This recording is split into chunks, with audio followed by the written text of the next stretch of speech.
Bertemu kembali di mata kuliah pilihan apresiasi arsitektur yang dilaksanakan pada semester ganjil tahun ajaran 2023-2024. Ini adalah materi ke minggu ke-15, jadi minggu terakhir sebelum ujian akhir semester. Materi kali ini bukan materi yang akan mempengaruhi ujian akhir semester atau menjadi soal di ujian akhir semester, tapi materi kali ini tentang AI dan makna atau perkembangan AI di dalam dunia desain, terutama di dalam arsitektur, sebagai pembuka wacana. Jadi justru di akhir semester materinya akan membuka wacana sebelum kita masuk nanti di materi di semester genap. Apakah kemudian mata kuliah apresiasi arsitektur ada kelanjutannya di semester genap?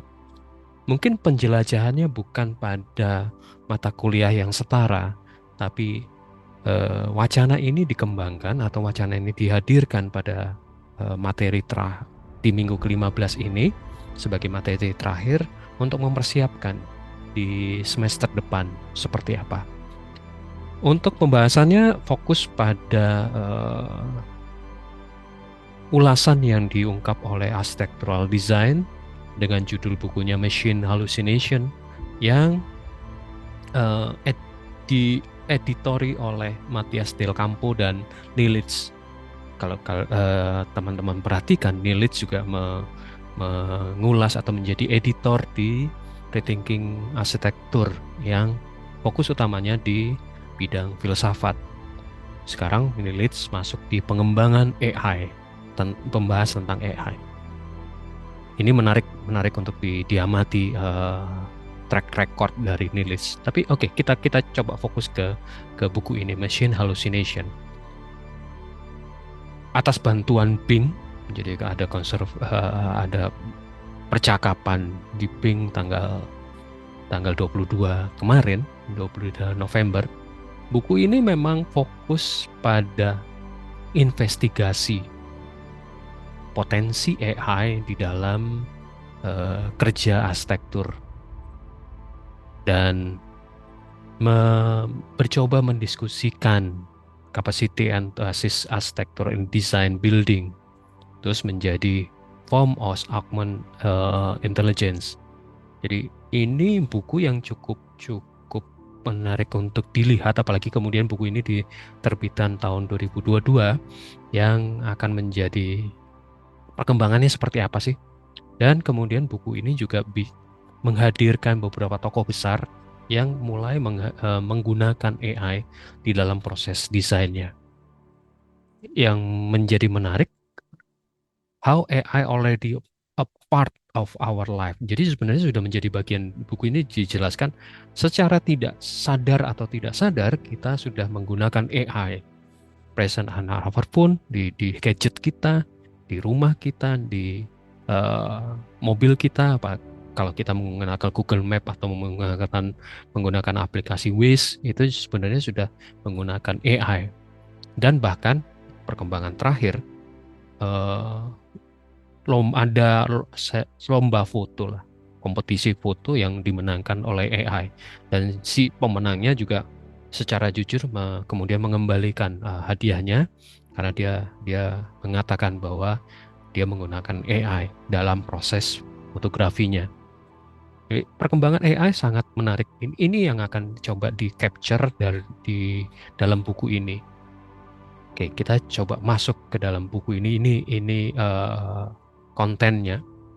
Jadi cukup beragam dan cukup lebar pemahaman atau kasus-kasus yang dibahas. Jadi kebanyakan dari buku ini atau kebanyakan paper di dalam buku ini adalah bicara tentang apa yang sudah dilakukan, best practice-nya apa.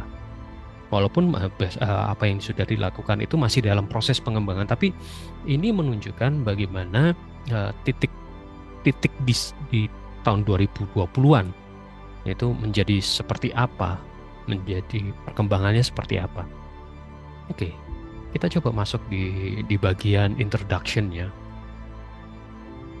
AI changing every aspect our existence and architecture is no exception. Jadi mempengaruhi kehidupan kita termasuk di dalam arsitektur.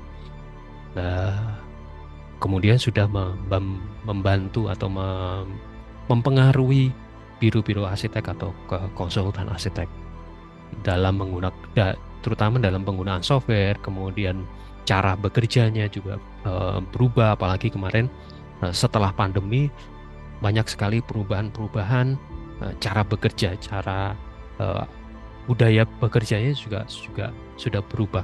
Tapi menarik di introduction ini adalah forget parametricism dan 3D printing. Jadi tolong dilupakan kata-kata buku ini. Tolong dilupakan karena tahun 2020-an kita sudah masuk ke dalam AI. Ke dalam AI yang akan mempengaruhi desain teknik dan akan mempengaruhi budaya secara revolusi. Jadi bukan lagi evolusi tapi revolusi, perubahan budaya berarsitektur. The next stage is when AI match human intelligence. Secara lebih luas memang AI diduga atau didorong atau bahkan dikembangkan untuk meniru cara berpikir manusia. Itu pada titik sekarang di tahun 2020-an ini di awal itu memang mencoba meniru cara berpikir otak manusia. Tapi kemudian nanti akan karena pengembangannya sangat besar dan sangat masif, itu diduga akan melebihi kecerdasan manusia. Itu yang kemudian dipahami dengan singularity. Rekan-rekan mahasiswa atau teman-teman bisa browsing apa itu singularity. Di bahasan di YouTube sudah cukup banyak bahasan tentang singularity, apa itu singularity dan bagaimana perkembangan eksponensial dari AI itu sendiri. Sehingga banyak sekali ketakutan-ketakutan atau sifat skeptis yang kemudian bahkan perkembangan terakhir Elon Musk mengatakan, bentar, tunggu dulu, jangan terlalu terburu-buru mengembangkan AI. Kita perlu menata etiknya dari pengembangan AI.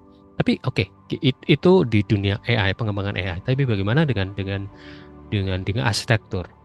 Next come artificial general intelligence (AGI) when AI acquiring consciousness, jadi punya kesadaran. And final stage is super intelligence. That AI could design other AI. Ini yang sebenarnya ditakutkan oleh beberapa pakar AI sebenarnya, dan orang-orang yang punya kemampuan atau punya dana untuk pengembangan AI. AI could design another AI dan kemudian manusia ditinggalkan. Itu yang di beberapa film-film fiksi sudah banyak diulas tentang ini. Bagaimana robot itu kemudian mengambil alih kehidupan manusia, mengambil alih posisi-posisi penting di manusia.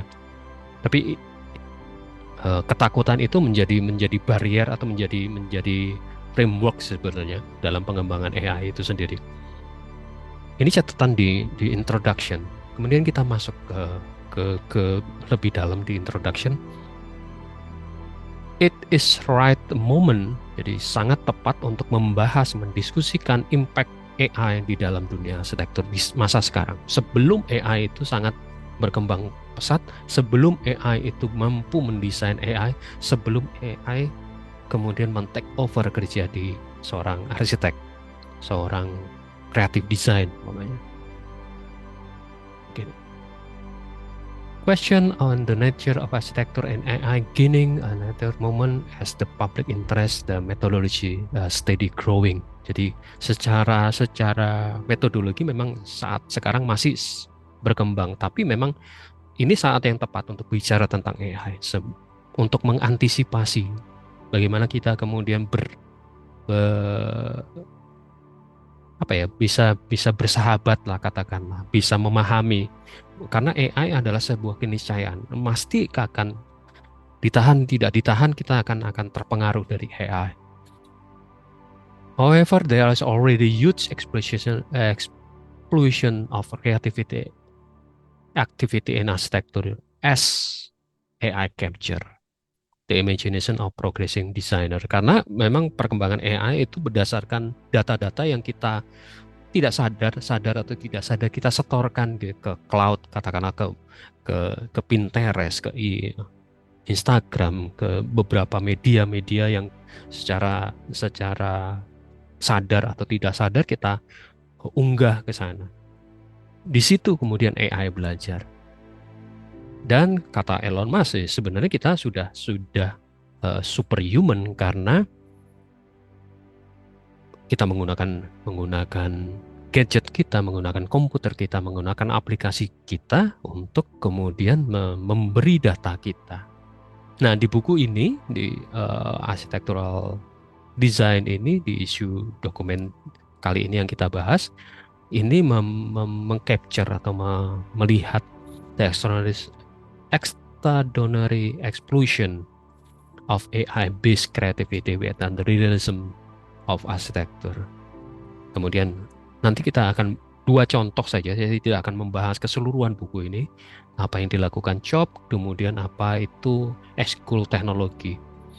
Oke, kita masuk ke Chop Wilhelm. Jadi ini sudah mencoba mengembangkan bentuk, bahkan kemudian membuat skemanya secara open proses. Jadi metodologinya kemudian coba dimasukkan. Explore kemungkinan connection dengan manusia, kemudian memberi pelajaran, teaching machine to be creative, to interpret, to perceive, propose new design. Jadi mencoba, mesin silakan belajar ini, dicoba dipelajari, kemudian secara open proses, karena di situ ada dialog, ada diskusi, open dialog with different people, tools, intuitive and interpretive, analytic step can combine, dan termasuk negosiasi, termasuk dengan referensi yang dilakukan. Jadi ini skemanya. Lalu hasilnya apa? Does this digital experience bring the work a step away from traditional of human inspiration, from spontaneous directness, the emotional and inspire? Ternyata enggak. No, we are back to reading the sketch again. Jadi belajar lagi. Manusia masih pada posisi sekarang ya. Manusia masih belum puas terhadap apa yang dihasilkan oleh mesin tadi. Masih perlu dilihat ulang, masih perlu katakanlah dikurasi ulang. The legacy sketch beautifully loaded up with a new deep meaning. Jadi masih di hasil ini masih perlu disempurnakan lagi. Tapi ini step yang menarik, step yang bagaimana koneksi antara AI yang kemudian dinyatakan sebagai Deep Wilhelm yang berkoneksi dengan arsitek itu Biro Chop. Kemudian kalau tadi bicara tentang arsitektural, bentuk arsitektural, ini sudah ke urban.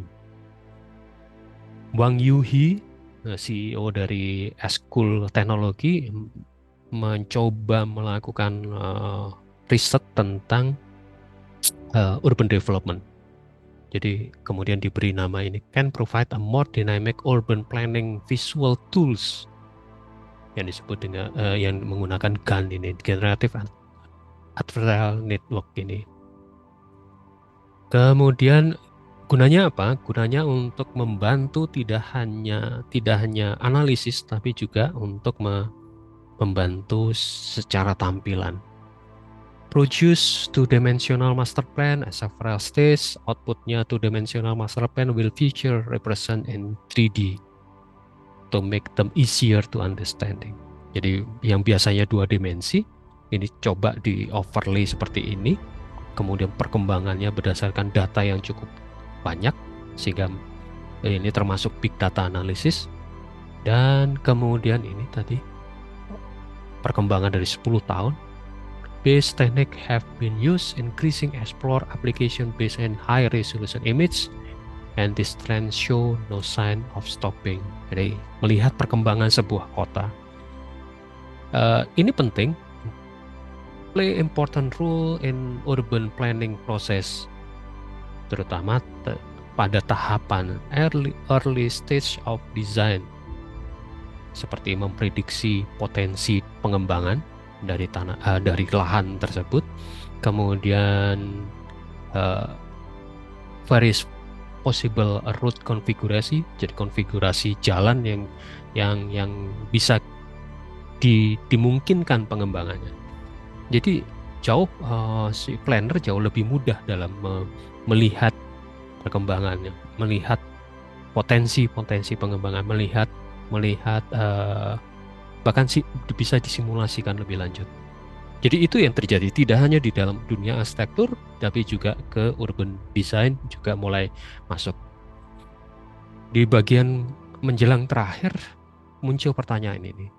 What can AI tell us about the mind of an architect? Bisa nggak kemudian AI memberi atau memetakan cara berpikir arsitektural? Learning is what the brain does, and so what we need to do to reserve engineering it. The brain learn by adjusting the strength and connection between neuron and ini bahasa-bahasa teknis di kepala kita. Kemudian apakah kemudian pemetaan yang dilakukan proses kerja di otak kita dapat di-compare? Could we also compare our training as architect to train neural network, atau cara belajar kita kemudian diterapkan di AI? Ini ada salah satu aplikasi atau salah satu AI yang terkait dengan Deep Dream yang dikembangkan oleh Google, yang berdasarkan kemiripan kemudian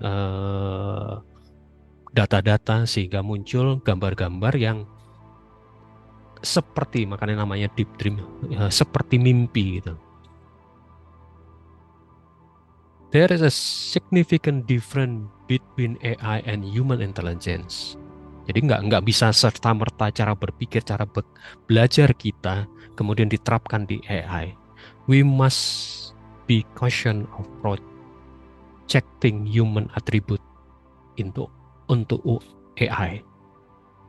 Jadi sangat-sangat berbeda. Machine hallucination and human hallucination are not the same.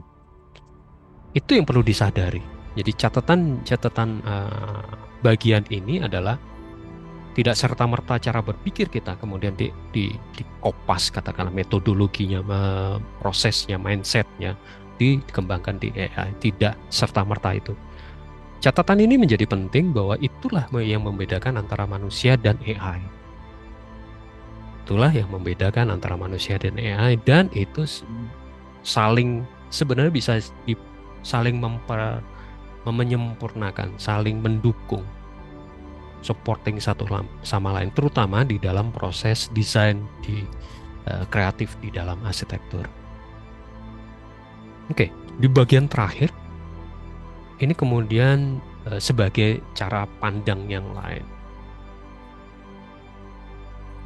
Paros kritik AI start by analyzing how AI embodied the meaning of interaction, information, intelligence. Tesisnya dia, that problem caused by to the AI stem from this meaning. If we were to look at the same concept of cybernetic lens, kita akan mendapatkan pandangan yang berbeda.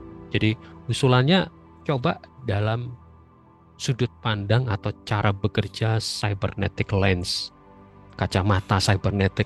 Jadi itu yang coba diusulkan di bagian ini, dan usulan itu menarik. Ini juga menjadi salah satu pertimbangan kenapa buku ini ditempatkan bukan di mata kuliah yang berkaitan dengan digital atau berkaitan dengan katakanlah filsafat, karena bicara juga di dalam salah satu makalah di sini bahas tentang Deleuze juga dengan default-nya. Tapi menarik di bagian ini, cara mengkritik si Farao ini itu dengan kritiknya menggunakan instalasi seni. Ini yang menarik, yang kemudian dipahami atau menjadi catatan. Dia melihat bahwa ini, so human eye misuse by so many application of AI. Manusia itu sudah salah arah untuk memahami AI. Ini bahasannya.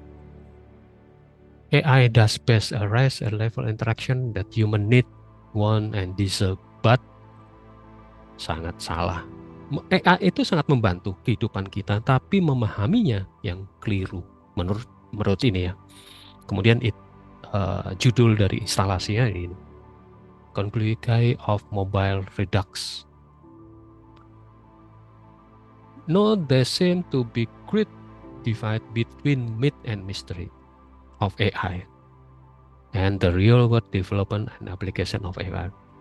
Bridging this gap will require a rich understanding of how and what AI learn, and when and where it used. What is learned of the part of those who will designing touch point of the world we build for ourselves. Jadi catatan di sini adalah bagaimana menggunakannya, kapan menggunakannya, dan kemudian AI itu belajarnya gimana sih? AI itu munculnya bagaimana? Itu yang perlu dipahami benar. Itu yang kemudian dikatakan sebagai cybernetic lens. Jadi bukan hanya sekedar mengcopy apa yang ada di otak kita, tapi melihat, tadi sudah dinyatakan bahwa memang beda cara berpikir kita dengan cara berpikir AI. Itu yang perlu dipahami. Loh, kok arsitektur ngurus yang ini? Enggak. Dengan pemahaman seperti ini, kita jadi tahu bagaimana menggunakan AI. Jadi catatan yang terpenting adalah AI itu bukan tools seperti CAD, seperti SketchUp, seperti Revit, bukan tools.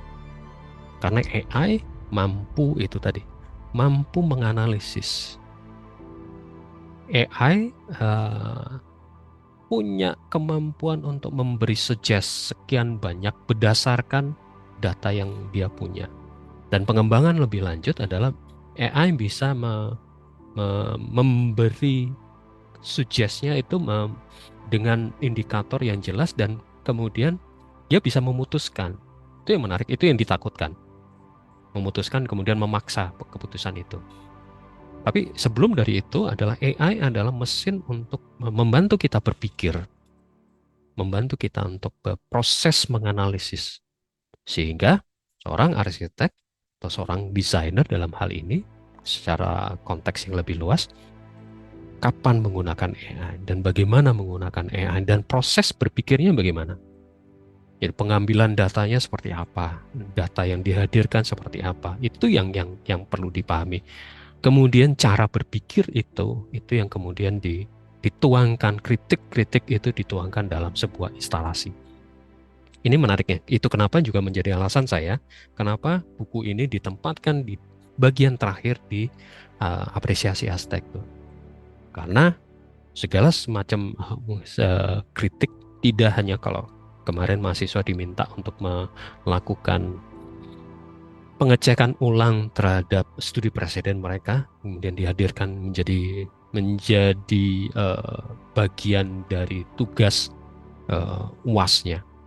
Di sini dalam produk yang lain, bahwa apresiasi arsitektur, kritik arsitektur bisa disampaikan secara instalasi, bahkan dalam permasalahan atau tema yang cukup berat, yaitu tema AI ini. Oke, bagian terakhir, AI already part of our life.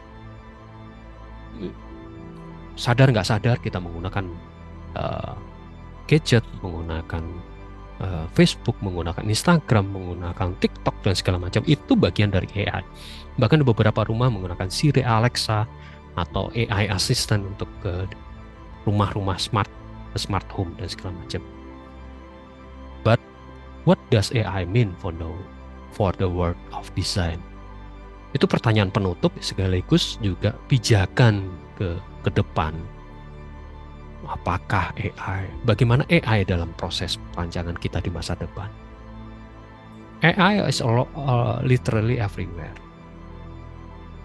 Bahkan kemudian itu tadi pernah memenangkan, tapi kemudian bagaimana AI dapat ditempatkan dalam proses berkreatif kita di masa depan? Itu yang menjadi pertanyaan sekaligus menjadi perenungan kita bersama, sekaligus kita belajar tentang AI. Bukan tentang hal teknisnya, tapi bagaimana kemudian AI akan mempengaruhi proses kehidupan kita selanjutnya. Itu yang bisa saya sampaikan. Terima kasih sudah menyaksikan paparan ini. Sampai jumpa di materi-materi berikutnya.